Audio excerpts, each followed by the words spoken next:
Y sabemos hasta qué punto confiamos en Dios, hasta qué punto lo conocemos y hasta qué punto tenemos paz en el corazón a pesar de las turbulencias que nos envuelven.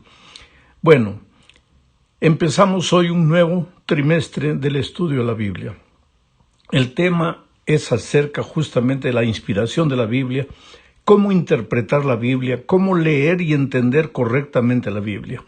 El tema para hoy es la singularidad de la Biblia para esta semana. La Biblia es el libro más vendido de la historia. Ha vendido, se calcula, más de 6.000 millones de ejemplares en todos los tiempos. Mientras que el Corán debe haber vendido a lo largo de los tiempos solo 800 millones. Y el libro del Mormón, 150 millones. Son los 3 libros religiosos más vendidos. Pero el libro más vendido de los 3 es la Biblia, 6.000 millones. Ahora, no importa cuánto se ha vendido, importa cuánto se lee, cuánto se estudia, para cuántos la Biblia es un libro que es la palabra de Dios. Compuesta por 66 libros y escrita a lo largo de 1.500 años en 3 diferentes continentes, Asia, África, Europa, y escrita por más de 40 autores, la Biblia pues es única en su género. No hay otro libro sagrado ni religioso como la Biblia. La Biblia está traducida a 450 idiomas de forma completa, la Biblia entera, y hay más de 2.000 traducciones para diferentes idiomas en forma parcial. Ahora, la Iglesia Adventista cree que el principio denominado sola Escritura es el principio de fe y de creencia de nuestra iglesia. O sea, todas las doctrinas nuestras fueron extraídas de la Biblia y solamente de la Biblia. ¿Por qué? Es simple, porque la Biblia es la palabra viva de Dios, el fundamento de nuestra fe.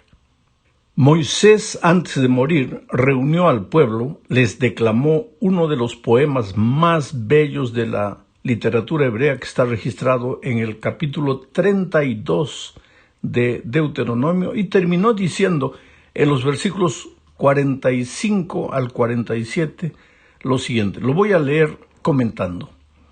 Y acabó Moisés de recitar.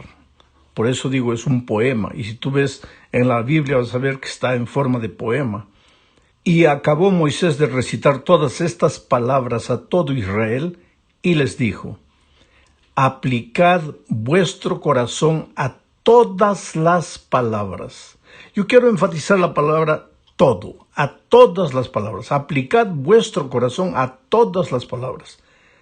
No dice solo vuestra cabeza, dice vuestro corazón. O sea, nosotros debemos ir a la palabra de Dios con esa actitud, con la mente, con el corazón y con el ser entero, con las emociones. Es un compromiso completo. Y no es un compromiso con una parte de la palabra, sino con todas las palabras que yo os testifico hoy, dice Moisés.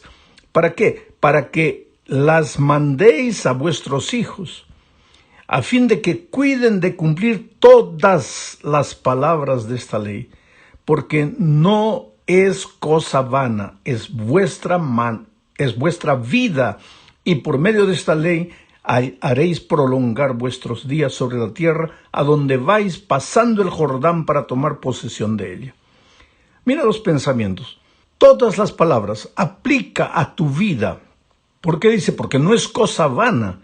Esta es tu vida.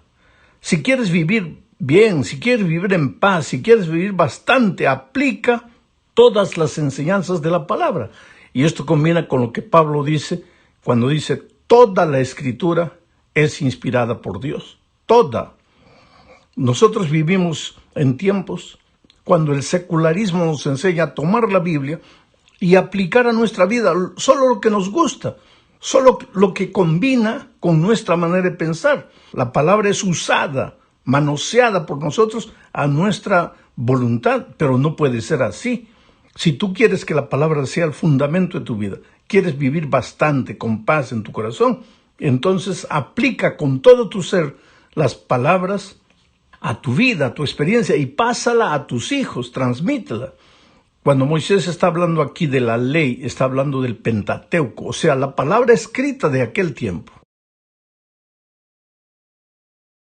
Hoy día, si Moisés viniera a hablar con nosotros, diría, apliquen todas las Sagradas Escrituras, como lo dice Pablo, toda la Escritura es inspirada por Dios. Pero en ese tiempo, pues, de la Biblia solo existía el Pentateuco, lo que él había escrito. Y él dice, apliquen todo esto a la vida, háganlo con todo corazón y ustedes tendrán ahí el camino de una vida feliz en esta tierra. Ahora, este texto se parece mucho a las últimas palabras de Apocalipsis capítulo 22, versículos 18 y 19, que dice, yo testifico a todo aquel que oye las palabras de la profecía de este libro. Si alguno añadiere a estas cosas, Dios traerá sobre él las plagas que están escritas en este libro. Si alguno quitare de las palabras del libro de esta profecía, Dios quitará su parte del libro de la vida y de la santa ciudad y de las cosas que están escritas en este libro. O sea, el ser humano tiene libertad para decir si cree o no cree en la palabra de Dios. Ahí tú eres libre. Tú eres libre también para decir si aceptas o no aceptas. Tú eres libre para aplicar o no aplicar, rechazar las enseñanzas divinas. Ahora, no eres libre para tomar la Biblia y decir, esto es santo, esto no es santo, esto es inspirado, esto no, esto ya pasó, no. Ahí tú tienes que someterte. Si tú aceptas la palabra de Dios, tú no tienes libertad para sacar, ni para quitar, ni para aumentar nada. Porque si lo haces, un día serás responsable delante del trono de Dios por lo que hiciste con la palabra de Dios. Yo siempre digo que la Biblia es el manual de la felicidad. Para todo existe un manual, pues la Biblia es el manual de la felicidad. Dios no te creó y te soltó así en el universo para que tú trates de ser feliz a tu manera. Dios te dio la Biblia, su palabra, como un manual que si tú sigues serás feliz. Tendrás un matrimonio feliz. El dinero que tienes en la mano, sea poco, sea mucho, se multiplicará. Tendrás vida, tendrás salud, tendrás paz en el corazón. En estos momentos de tormenta que el mundo vive, tú descansarás tranquilo porque conoces el manual de la felicidad. Si yo te diría, ¿cuál es el manual divino para actuar en estos días de crisis social, de convulsión con este virus que está asustando a mucha gente? ¿Cuál es la instrucción divina? Está en el manual de Dios, en la palabra de Dios. En paz me acostaré y así mismo dormiré, porque en ti ha confiado mi alma, dice el salmista. Esa es la actitud correcta de un hijo de Dios. Vayamos ahora a la segunda parte de este estudio. ¿Quién escribió la Biblia y dónde? Bueno, la Biblia fue escrita por seres humanos, pero su mensaje no es humano, es divino. Los hombres fueron simplemente herramientas en las manos de Dios. La Biblia fue escrita a lo largo de 15 siglos por 40 diferentes autores de los más variados tipos. Las más variadas clases sociales, edades, culturas, en fin. Mateo, por ejemplo, fue un publicano. Estaba en el banco de los publicanos cuando recibió el llamado de Dios. Mientras que Amós fue un hombre de campo, un agricultor. David fue un rey, mientras que Lucas fue un investigador y escribió el fruto de sus investigaciones. Jeremías era un niño cuando fue llamado a escribir, mientras que Juan ya era un viejito, un anciano desterrado en la isla de Patmos cuando Jesús le dijo, escribe lo que ves. Pablo fue un perseguidor de cristianos que se convirtió. Salomón fue un rey nacido y crecido en la iglesia. Pedro, un rudo pescador sin mucha instrucción formal, mientras que Moisés, un estadista educado en las más grandes universidades de sus tiempos. Ahora, de todo esto lo que me admira es que la mayoría de ellos no se conoció entre sí. Moisés vivió casi 15 siglos antes que Juan viviera. Sin embargo, su mensaje es el mismo. El mensaje de los 40 es el mismo. Lo admirable, y que para mí es una prueba de la inspiración de la Biblia, es que si tú la lees la Biblia, tendrás la impresión de que un día esos 40 escritores se hubieran sentado juntos y hubieran combinado escribir, diciendo así, tú escribes de aquí hasta aquí, tú de aquí hasta aquí, tú haces la introducción, tú haces la conclusión. Porque si tú abres la Biblia, vas a ver que el primer libro que está en la Biblia, que no fue el primer libro escrito, porque el primer libro escrito fue Job, pero el primer libro que está en la Biblia, Génesis, Ahí encontramos la creación de un mundo perfecto, un hogar de amor. No había tristeza, no había dolor, no había muerte. Pero después encontramos la entrada del pecado. Y después, a lo largo de la Biblia, todo lo que el pecado hizo para destruir al ser humano. Pero cuando vamos al Apocalipsis, el último libro de la Biblia, encontramos la salida del pecado. Y después el establecimiento de un mundo nuevo, perfecto, de amor, donde no hay enfermedad y no hay lágrimas. Pero Moisés no conoció a Juan. ¿Y cómo escribieron ambos la misma cosa, de diferente manera? ¿Cómo toda la Biblia fue escrita? Por ejemplo, Malaquías, el último libro del Antiguo Testamento, dice: vuelve, vuelve, vuelve. Es una súplica al pueblo de Dios que se había alejado de él. Y Mateo, el primer libro de la Biblia, presenta al Dios que se hace hombre para alcanzar al hombre que no quería volver. Que es una armonía perfecta. Y sin embargo, los 40 no se conocieron entre sí. Esa para mí es una prueba de la autenticidad bíblica.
Hablemos ahora de la Biblia como profecía. Se calcula que 30% de la Biblia es profecía.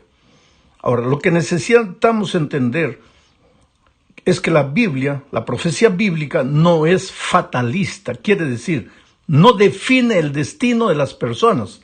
Describe el futuro, mas no define el destino. Explico. Dios describe a través de la profecía el fin, porque Dios conoce el fin desde el principio. Pero las cosas que sucederán como son descritas por la profecía bíblica, no es porque la profecía lo dijo. Eso sería fatalismo, y el ser humano ahí no tendría libertad, no tendría responsabilidad ninguna. Quiere decir, si la profecía dijo así, pues será así, entonces ¿yo para qué estoy? No, pero Dios nos dio libertad. Ahora, la profecía bíblica describe lo que sucederá por la elección libre de las personas, por la decisión de ellas, porque Dios sabe todo el fin desde el principio. Pero son los seres humanos que deciden, los que harán o no harán. Pero como Dios es omnisciente, Él describe a través de la profecía lo que sucederá. Eso es profecía. De otra manera, sería fatalismo, sería destino, y eso iría contra el amor de Dios que le dio libertad al ser humano. Ahora, querido, las profecías mesiánicas, por ejemplo, son un ejemplo del cumplimiento exacto de lo que la Biblia dice. La primera venida de Cristo fue anunciada muchas veces y de muchas maneras con detalles.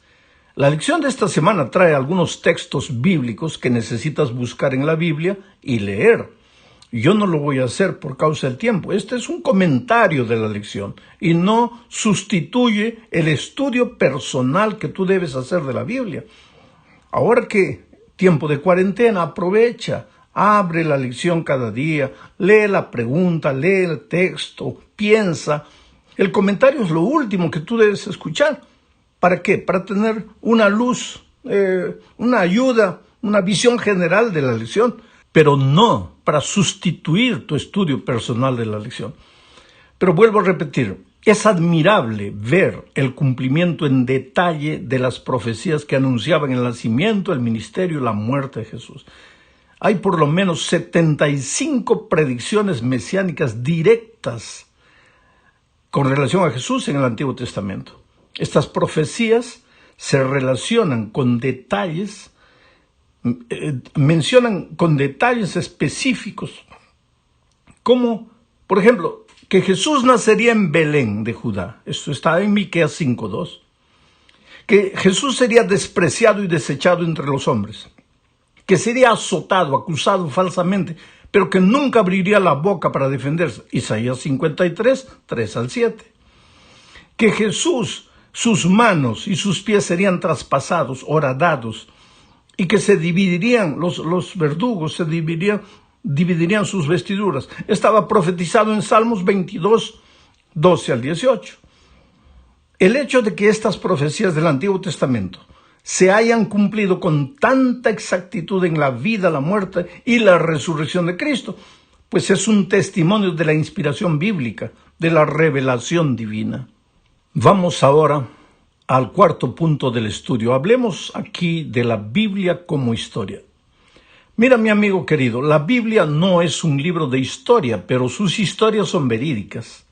A lo largo del tiempo, muchos críticos se han levantado intentando encontrar errores históricos en la Biblia, pero el tiempo, que es un juez infalible, se ha encargado de probar que ellos estaban equivocados. Esos críticos no tenían fundamento en lo que criticaban. La Biblia tampoco es un libro de ciencia, pero sus conceptos científicos son verídicos y la historia se ha encargado de probar que la Biblia siempre tiene razón.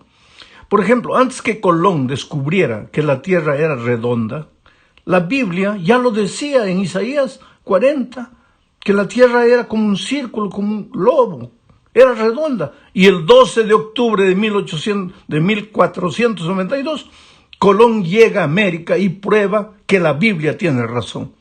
¿Y la ciencia? ¿Dónde quedaron los conceptos científicos?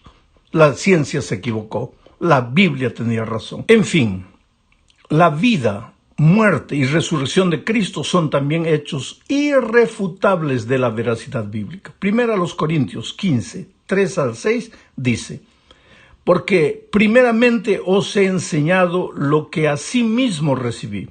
Quiere decir, Pablo no fue un testigo ocular, personal de los acontecimientos de la vida de Cristo, porque Pablo, que era Saulo de Tarso, se convirtió cuando Jesús ya había muerto.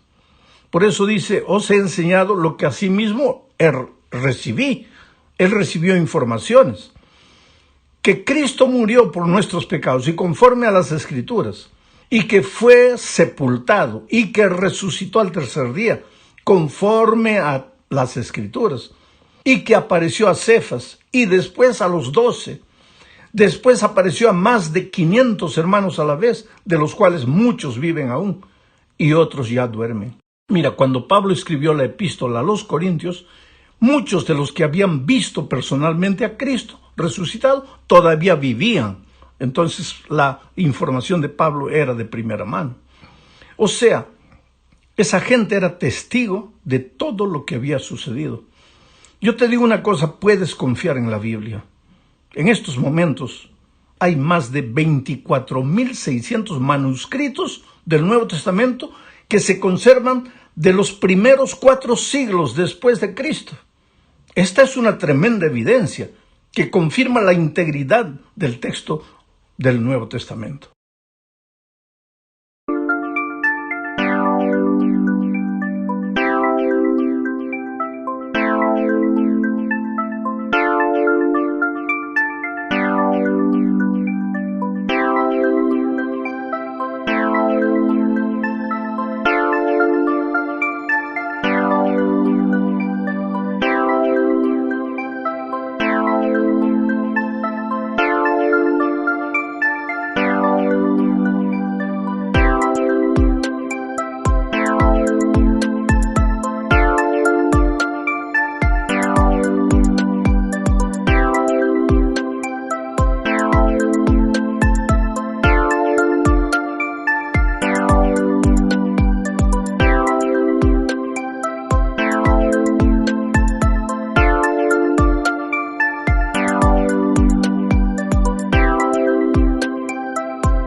Bueno, mi amigo querido, llegamos al fin de este estudio hablando del poder transformador de la Biblia. Tú puedes ver en el estudio de la lección como el rey Ezequías, cuando se descubrió los rollos que estaban ahí escondidos en el templo, cuando él se confrontó con los rollos, la palabra de Dios de aquel tiempo, no habían libros, eran rollos.